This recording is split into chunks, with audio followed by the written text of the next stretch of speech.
আল্লাহ নবী বলছে আমার উম্মত যখন শেষ জামানায় গানে আসক্ত হবে, গায়িকায় আসক্ত হবে, নৃত্যে আসক্ত হবে, বাদ্যযন্ত্র বেড়ে যাবে, হালাল পানির মতো মদ পান করতে থাকবে।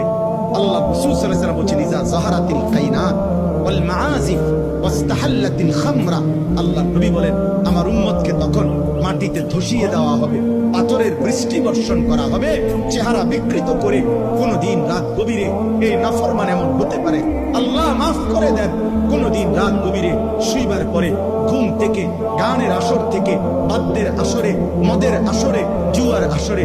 প্রিয় ভাই আমার, আল্লাহর কসম মুহাম্মদ আরবি 1450 বছরে মিথ্যা বলে নাই। এই পাপের শাস্তি হিসাবে নবী বলছে চেহারা কোনদিন অচিরেই শেষ জামানায় আমার উম্মতের চেহারা এই গান, বাদ্য, মদ, নেশা, জুয়ার আসক্ত ব্যক্তির চেহারা মানুষের সুরত বদলিয়ে পশু জানোয়ারের আকৃতি হয়ে যাবে।